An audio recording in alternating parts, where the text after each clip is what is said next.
in Satnam.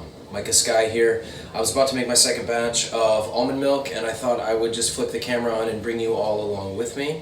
It's one of the weekly practices that I do, and not only can I make almond milk, but we use the byproduct, the almond pulp, to make anything from macaroons to raw cake to cookies, you name it. Depends on if you want to press it with a few ingredients that bind it and just have it be refrigerated, or you can actually make dehydrated cookies or macaroons, such things. So you really get two things, both milk and cookies, so to speak, from one ingredient. I thought I'd bring you along with me. I'm about to do the second batch. I just did the first round, and we used some of it for a smoothie, so you can see it's, you know, after, I probably got just under half a gallon with the first round, and I'm going to fill the rest of this up using the remaining almonds. So first and foremost, these almonds have been soaked about 8 hours and rinsed thoroughly, and I'm going to so we got 2.5 cups to 3 cups of almonds, depending on how thick and creamy you want your milk to be. You can always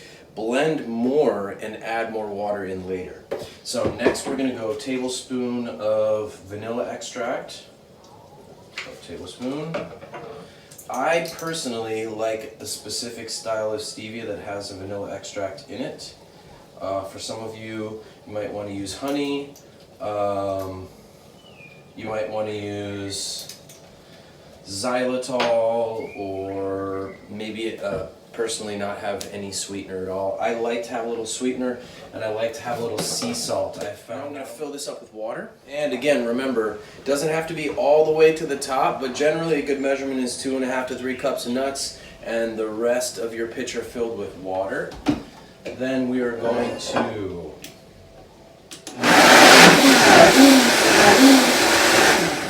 we're going to go kind of a medium to high pulse. We don't want to blend it too fine.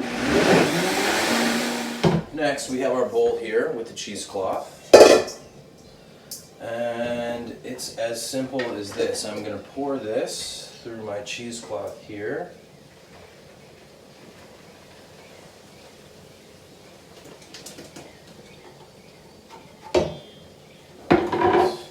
Cinching the bag, and I'm now going to just compress, squeeze out this milk.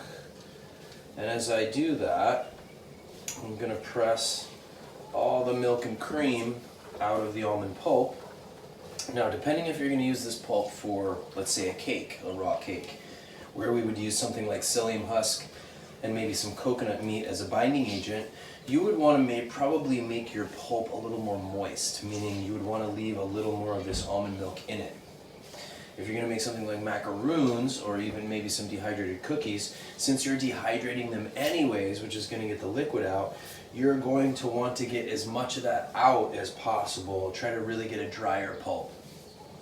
And really, we found with raw cakes, the amount of liquid or moisture left in the pulp allows for the texture of the cake that you're making. I take my pulp, flip it over, and dump it into our bowl here. Okay. Another thing I like to do with this stuff actually is I actually like to mix some nutritional yeast, a little coconut oil, sea salt, and actually make like a dehydrated cheese crumble. I'll dehydrate it. Or I'll take one of our coconut yogurts that's fermented, mix it with nutritional yeast, some sea salt, maybe a little miso, and then I'll lay it out on a tray in little crumbles, and I'll make these cheese crumbles that are really good on a salad. Use this almond pulp for. So we're going to specifically make macaroons. Now, I got my fresh almond milk ready. Depending on if you're going to use a mason jar or not, I'm going to use a funnel for mine, and I'm just going to pour this in. I'm combining 2 batches right now.